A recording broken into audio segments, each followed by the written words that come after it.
In the outskirts of our town, the Rosewood Sanatorium stood as a relic of the past, its dark secrets hidden behind ivy-covered windows. It was a place of nightmares, where the chilling horror element seemed to seep through every crack and crevice. Dr. Elizabeth Monroe, a renowned psychiatrist, was about to embark on a journey that would unravel the most disturbing mystery of her career. The hospital's atmosphere was stifling, and she couldn't shake the feeling of being watched. Her first patient, a man named William, claimed to be tormented by a malevolent entity only he could see. His description sent shivers down her spine, a gaunt figure with hollow eyes draped in tattered rags. As Dr. Monroe delved deeper into William's case, she discovered a pattern of bizarre occurrences.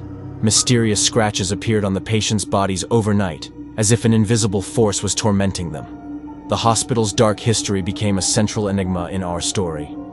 Dr. Monroe uncovered records of a devastating fire that had consumed the original Rosewood Sanatorium decades ago. Patients who had perished in the fire seemed to be the very same ones now haunting the hospital. The story took a dramatic twist as Dr. Monroe realized that the sanatorium existed as a bridge between the living and the dead. The patients weren't delusional.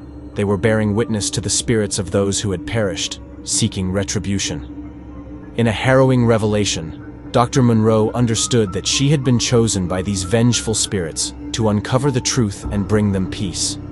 The hospital was a prison for the trapped souls, and Dr. Monroe was the key to their release.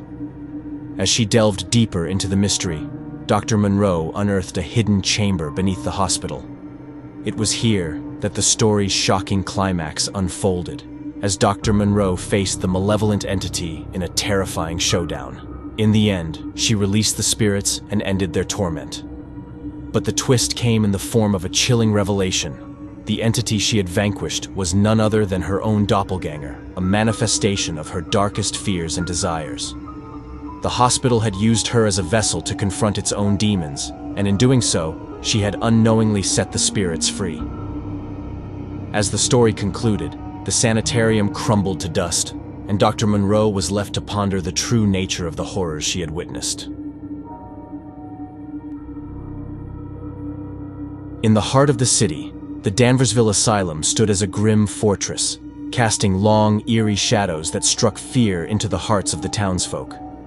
The building held a dark history, and its chilling reputation made it a place dreaded by all who knew its name. Dr. Jonathan Hartley, a renowned psychiatrist known for his skepticism, was about to confront a mystery that would test the limits of his beliefs. One stormy night, a call summoned Dr. Hartley to examine a new patient, Sarah Turner, whose arrival at the asylum was shrouded in secrecy. Sarah Turner, a woman on the brink of madness, spoke of a malevolent presence haunting her, a ghostly figure with hollow eyes that whispered nightmarish secrets. The hospital staff, including the head nurse, Emily Sullivan, dismissed Sarah's claims as the ramblings of a troubled mind.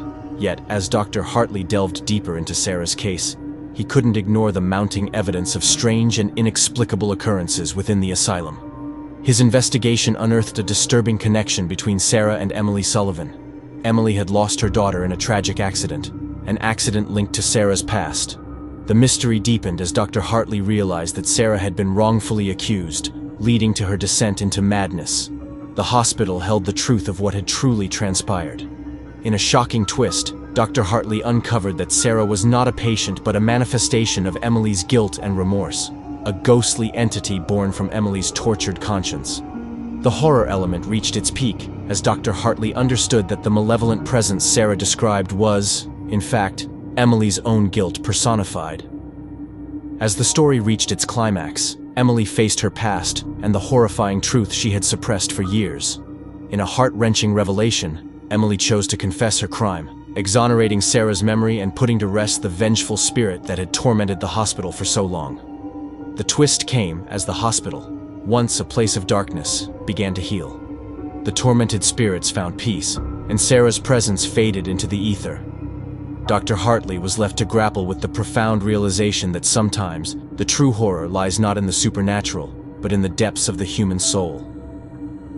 The silent ward leaves us pondering the blurred boundaries between reality and the paranormal, and the immense power of guilt to shape our perception of the world. Deep within the city's heart, the Allendale Sanatorium stood as a grim reminder of suffering, its decaying walls holding secrets that whispered tales of torment and despair. Dr. Rachel Williams, a brilliant psychiatrist, was about to embark on a journey that would challenge the very boundaries of her understanding of reality. One gloomy evening, she received a peculiar case, a patient named Michael Reynolds, whose arrival was shrouded in secrecy, casting an aura of dread upon the sanatorium.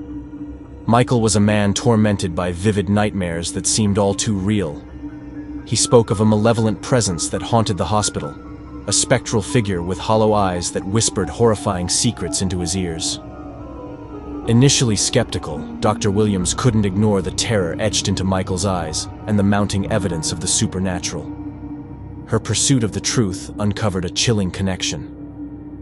Michael had once been a nurse at Allendale Sanatorium, and he was linked to the mysterious death of a patient, Lily Johnson. As Dr. Williams dug deeper, she discovered that the hospital had a dark history, a place where cruel experiments on the mentally ill had led to their deaths.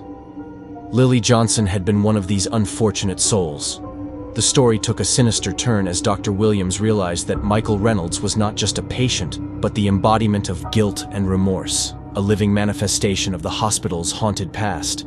In a horrifying revelation, she understood that the malevolent presence was a reflection of the sanatorium's tortured history, and it sought vengeance for the atrocities committed within its walls. As the story reached its terrifying climax, Dr. Williams faced an unthinkable choice: to confront the malevolent presence and put an end to the curse that had plagued the sanatorium for decades. The twist came as Dr. Williams discovered that the malevolent presence was not an external force, but a part of herself, a manifestation of her own guilt and doubts about her profession. In a chilling conclusion, the curse was broken, and the tormented spirits found release. The sanatorium, once a place of suffering and horror, began to heal. Dr. Williams was left with a profound sense of self-discovery and an understanding of the darkness that can reside within even the most well-intentioned of individuals. The haunting companion leaves us pondering the boundaries between reality and the supernatural, and the depths of guilt that can shape the human psyche. Don't forget to subscribe to the channel and turn on the bell notification for more stories about the mysterious and unknown.